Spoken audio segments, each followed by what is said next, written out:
Well, I'm talking to Jeff Wittich, who's with Ampere Computing, and he's on one of his regular trips to around Europe, talking to customers and partners. And I thought I'll just have a chat with him while we're here in London. Jeff, hello. Great to be here with you. So, Jeff, tell me, we've covered any times and embedded.com as well about some of the attributes of Ampere Computing in terms of that.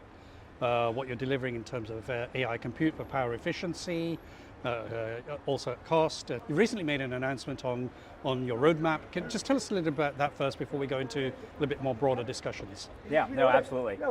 So yeah, we've talked a lot over the last couple of years about what it is that we're doing at Ampere around cloud computing and how AI has become a critical part of cloud computing, and kind of how some of the basic challenges in building out the cloud are around power and the availability of power and the need for efficient hardware, and then also around the cost effectiveness of those solutions. And I think when you look at what's happened with AI and general purpose compute converging into what we call AI compute, those problems have just become more and more extreme.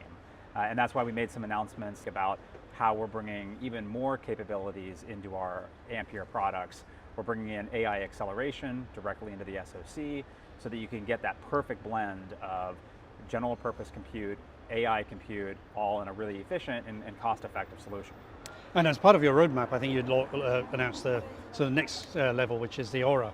That's right, yeah. So Ampere One Aurora is that product that is that blend. So it takes our extremely dense, high performance and efficient cores, up to 512 of them, and it blends those with AI acceleration that we've developed at Ampere, pulling those two different compute elements into the same SoC. We also have added high bandwidth memory to feed that SoC. So what we've developed is a really revolutionary product, I believe, in that it is extraordinarily efficient, like all of our products have been, and it now satisfies the full range of AI compute needs, from the smallest models to hundreds of billions of parameter models, and also that blend of general purpose and AI compute that is really prevalent now with things like RAG. And just to go back to that, basically what you've announced is basically enabling of that scaling of that SoC into a larger number of cores. That's right, scaling larger number of cores and the introduction of new compute elements. Okay. So not just the really efficient general purpose cores, but also bringing in specific AI acceleration blocks that are really well suited for the types of large language models that people are running today. And then all of that's connected up with our own Ampere built mesh, so that you can perform these computing tasks seamlessly across heterogeneous blocks of compute. Okay, let's take the discussion a little bit sort of broader. What are the key challenges you're seeing in the market right at the moment? I mean, there's several we've talked about. Yeah, one is sort of market adoption, and but also I think it's just understanding of AI compute. So let's go first, market. Yeah, well, I think that from a market perspective, there's still a lot of inertia with people continuing to use the same solutions that they've used for a long time. It's one of the reasons why people keep using x86 CPUs, even though they're not usually the most efficient solution, or maybe even the most performance solution for a task. There's just built-in inertia there. And the same thing's happening in the AI space, where people default to what they perceive as the incumbent solution, and you see a lot of people continuing to use GPUs even beyond the tasks for which GPUs are reasonably suited, like AI training.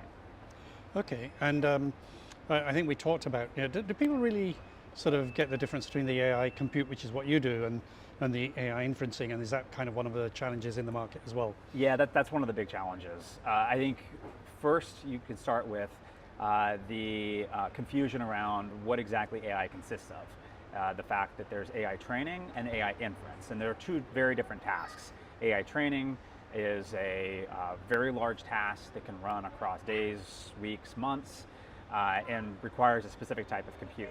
AI inference is a much shorter job, but it's run millions and millions of times, not just one time. So I think that's one confusion, is AI inference versus training, and they require two different types of solutions. And then even within AI inference, what's happened here over the last couple of quarters is an even bigger merger of general purpose compute and AI inference. So it's not even just talking about AI inference tasks just running by themselves, it's AI inference tasks that are running alongside other tasks, and at times it's AI inference that's then running in parallel with general purpose tasks, like for something like retrieval augmented generation, or RAG. Okay, right now your strategy has been around building partners, deployment. What's next? I mean, you've just, I think, recently announced an evolution of your partnership with Oracle. Tell us a little bit about that. Yeah, there's a lot of things in the works. So one thing that was just announced this week was that the Ampere 1 based A2 instances at Oracle Cloud are live and in general availability now. So they've been running them for some time, and now they've opened it up across many different regions. And Oracle continues to collaborate with us in a lot of different areas. AI work, for instance, we talked some about the work we've done with them and with Meta around Llama and PyTorch optimization. That's been a key part of the work we've been doing, but then also continuing work around Oracle Database and the other Oracle Cloud services. And I think even beyond Oracle, when you look at the partnerships, the AI space is a perfect example of this. We're building Ampere 1 Aurora, and that uses our own Ampere IP in AI, but we also have the AI Platform Alliance that we kicked off last year, and that's a great example of partnering with a number of different other people around the industry who are building their own AI solutions and creating joint solutions at the system level today, and increasingly we'll be building solutions with those partners that are at the SoC level. So it's not one size fits all. There's a lot of different solutions, and I think it's really important that we have a strong horizontal ecosystem, which means a lot of partnerships. And now you're here in London. I think you do. I mean, I've seen you all over the world. Yeah. So, what are the sort of markets? What are you seeing in what's happening around the world? Yeah, it's really, really vibrant right now. We've long had a lot of different customers and offerings in the United States and China. Europe's been growing really fast over the last couple of years.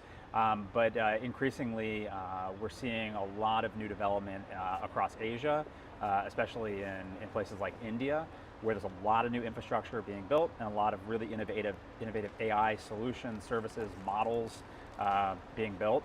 So yeah, increasingly we're seeing this technology be dispersed globally. And that's one of the things that is also really important about our technology, is that we're delivering this in a way that makes it very easily deployed in any data center. So you don't need to only build new data centers, you don't need to retrofit new data centers for things like liquid cooling. You can deploy our technology anywhere, any data center, in any geography, which I think is really important for us to see the true democratization of AI.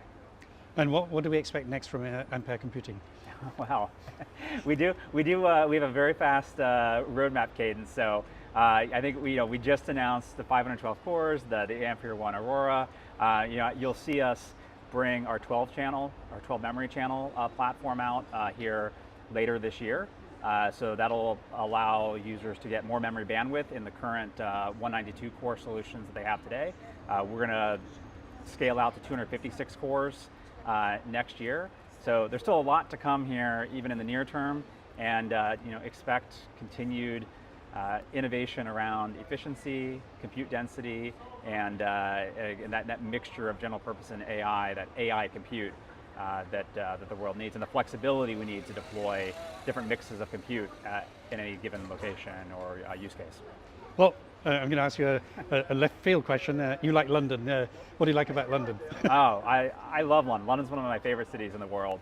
I love how vibrant it is. It's an awesome city with a lot going on from a global importance perspective, but a lot of really cool history. The fact that you can walk around and you see hundreds of years of history. We're right across the park from Buckingham Palace and some of the really amazing sites here in London. So I love London. Lots of innovation, but also lots of history as well. Well, Jeff Wittich in London, and me, Nitin Dahad, thank you very much. All right, thank you.